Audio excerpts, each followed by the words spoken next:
All right, today we're going to finish up section 9.4. And just to remind you again where we were, because I know it's been a couple days now, there are 4 different ways to count things that we're presented with in this section. The first one is the fundamental principle of counting. And sometimes this method will overlap other methods and be acceptable to use. It just depends on the context of what's going on. And so in this method, we're simply multiplying the number of ways we can do different outcomes together. So the example was like Pizza Planet with the salads, the breadstick, the salads, the entrees, and the desserts. Our second principle, our second counting method was permutation of like objects. So in this method, it's usually pretty discernible that it's this method because you have objects of things that you can't distinguish from one another, like a package of Starburst. There's the one that you have in your homework or in your group work that's flags that you fly of a flagpole. You can do a lot of candies like this, right? Like Skittles, stuff like that, okay? The next one was actually permutation of unlike objects, things that are distinguishable. My example had to do with people in a contest. So people are distinguishable, even twins, right? They're distinguishable, and so that we would have distinguishable outcomes. These are permutations with the formula n factorial over n minus r factorial. The top is the number you're selecting from, n factorial, and the bottom is the number you don't select, actually. And then the fourth way was a combination. Combination is much like a permutation of unlike objects. But in a permutation of unlike objects, the order of the countings matter, whereas in a combination, the order doesn't. Okay? So, and again, my example was to do with a contest, right, a lottery or whatever, a raffle. But there was just 3 contestants who win a prize, but the prize is the same for all 3 contestants, so it doesn't matter in which order you draw the person's name to win the prize, they all 3 win the same prize. There's other things that sort of fall into these categories very naturally too, so like elections. If you were electing, say like student council stuff, right?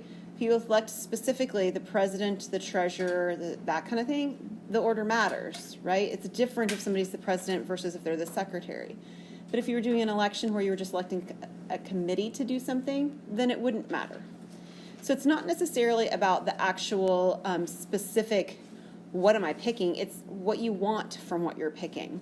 If you were talking about a race being run or something like that, or even when you think about like playoffs and stuff, right, with different teams, if you're just concerned about making the playoffs and not so much about the order in which you're in, or you're just concerned with making it into the race, oftentimes order doesn't matter. Like if you're just wanting to know, am I going to get to play in the final rounds, or am I going to get to play in the tournament?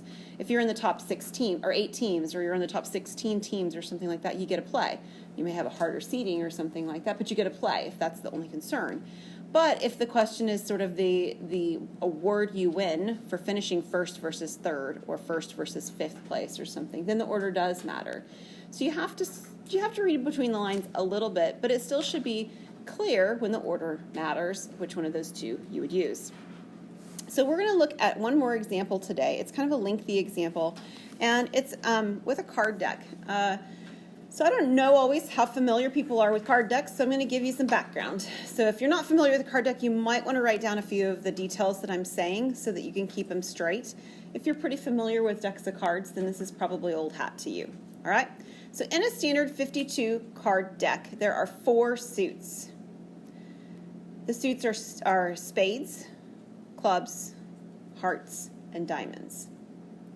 There are 13 of each of the different suits. So there's 13 hearts, 13 spades, 13 clubs, and 13 diamonds. There are half of them that are black, right? So like spades and clubs are black, and half of them are red. That's diamonds and hearts are red. So you have 26 of each of the different colored types of cards. There are numbered cards. They start with 2 and go up to 10. So there's actually 9 cards of every, did I do that right? Yeah, 9 cards of every suit that are number cards. We would consider it that way, right? So 2 up to 10. But there are other cards as well. There's 4 other cards. There's a jack, there's queen, and there's king. Those are my face cards of every suit. So there's 3 face cards in every suit. And then there's an ace. Most games, ace is considered a high card. Some games it's not, but it's still not considered a face card. Okay? So there's no face on it if you were actually looking at the card itself. I think that's probably about all I need to say for us to be able to work through the problem, but if I'm working through it and you feel like you're not quite understanding how the card deck situation is coming into play, please ask me something because I may have forgotten something that I should have said. So here we're going to start with a standard 52 card deck. We're going to figure out how many different 5 card hands could be dealt. Now, I don't care what games you've ever played with cards, but pretty much most card games, the order that the cards are dealt in doesn't matter. Whether you're playing phase 10, or whether you're playing Rook, or whether you're playing Old Maid, right? You usually do something when you get the cards where you reorganize them and you put them in whatever order it makes sense for the game you're playing. So since the order doesn't matter, this would be a what? What type of accounting technique am I going to be using? It's a combination. I'm going to be using a combination because it doesn't matter what order the cards are dealt in. So this is a combination. We use the letter C for combination. So the number that comes before the C is going to be the number of cards that I'm selecting from, and that is 52. And the number that comes after the C is the number of cards that I actually choose, and that's 5 because I'm making a 5-card hand. Okay, everybody good so far? Okay, with a combination, we have the number we're picking from on top, 52 factorial. And then in the bottom of a combination, we actually have the number of cards we select, 5 factorial, and the number we don't select, which should be 47 factorial. Okay, so everybody good so far? Okay, so this is one of those examples where your calculator is not going to be very friendly if you tell it to do 52 factorial. It is definitely going to turn something into scientific notation. You're going to have something with an E somewhere on your screen, and you're not going to quite have a good grasp of what it's telling you just because of that. So working this out gives us a lot better sense of what to do with these numbers. And we talked last time about the fact that I can write down my factorial notation until I get to the matching one. So I'm going to write down all the way down to 47. So 52, 51, 50, 49, 48, and 47 factorial. That matches exactly, not just reducible looking, right? They don't have something in common. There are perfect matches with the 47 factorial in the denominator. And then the other piece of the denominator I will write out as well. So 5 times 4 times 3 times 2 times 1. If you left off the times 1, we would all be okay. Okay? It'd be all right. All right, we can't just cancel out things that have pieces in common with factorials. We actually need to cancel out the whole factorial itself. So that's why the 47 factorial here is canceling out. And use that color. We're going to take each of the pieces. If you really wanted to, you could multiply across the top, get a calculator value. You could multiply across the bottom, get a calculator value to divide. You're probably at this point small enough numbers your calculator can handle it okay. But they will all reduce as well if you want to try and do that instead with the denominator. And that's what I tend to do myself. I kind of like to put things in pairs a lot of times. For example, the 5 and the 2 here make a very nice pair because they multiply to 10, and I know the 50 will divide by 10 very nicely. Let me actually move my work down a little bit so I have a little bit more space above. So this 50 will divide by 10 and give me a 5. So that's kind of how I usually think about it. You don't have to pair them up, but I kind of like to. The 4 and the 3, the same kind of thing. 4 and 3 pair up really nicely to give me a 12. And if you know your multiplications with 12s, 48 is a multiple of 12 very nicely. And if I divide 48 by 12, I get 4. It's not the only way to factor or reduce this. I could have canceled out my 12 with my 52 at the beginning, or something like that maybe. I mean, like at least the 2 with the 52 at the beginning. There's lots of different ways you could do your cancellations. It doesn't have to be the order that I show it. We do need to be careful, though, that when we go back and we multiply, we capture all the pieces that we're trying to multiply, especially if we're reducing sort of in the middle of what's going on. So we're going to multiply out 52 times 51 times 5 times 49 times 4. And once someone has that, if you would let us know what you get, that would be awesome.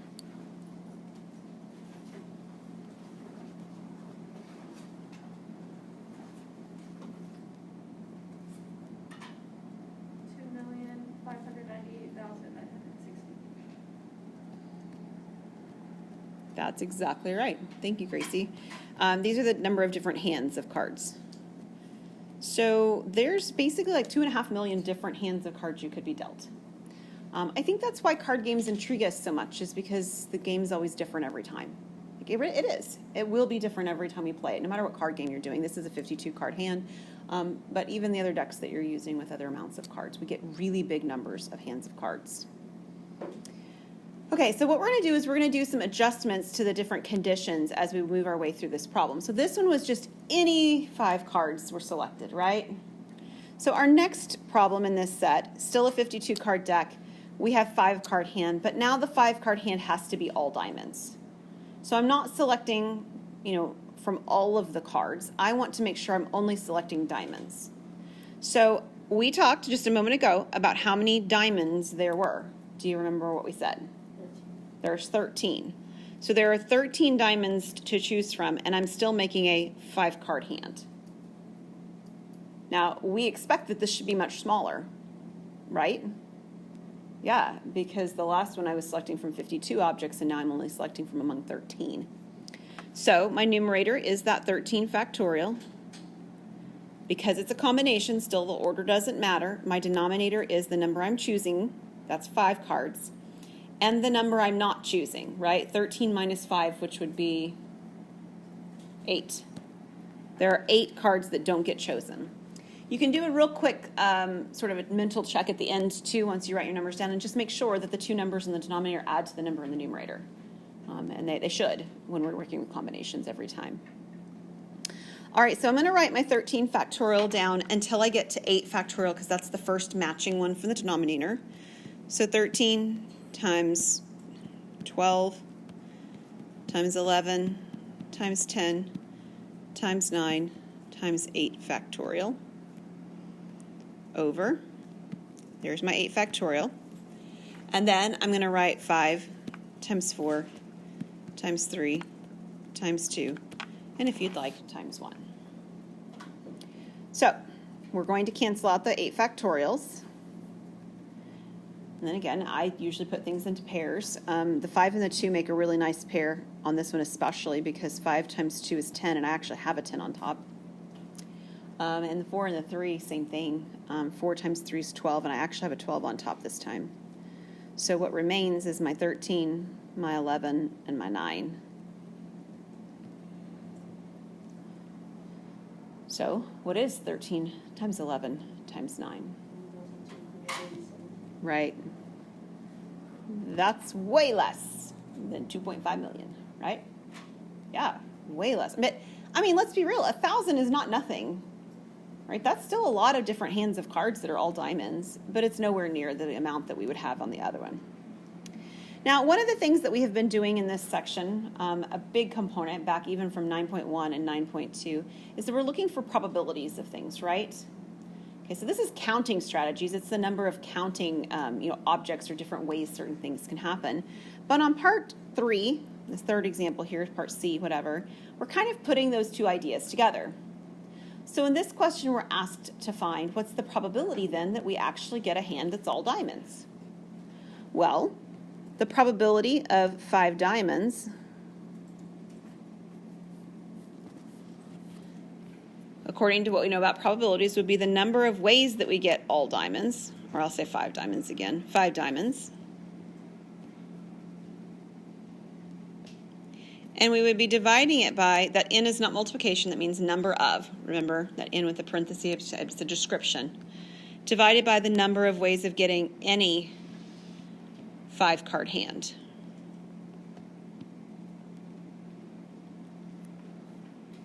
Okay? Well, those are the exact values I found on parts A and B. Okay? So part A was the denominator of this. That's my 2,598,960. And my numerator is the 5 card diamond hands, which was 1,287. And what we're going to do is we're going to go ahead and grab your calculator and you're going to do the division. And we were going to record this to 4 decimal places, okay? And I think you'll see why we need at least 4 decimal places for this one to make sense. So what do you find out if you do if you do this and find 4 decimal places?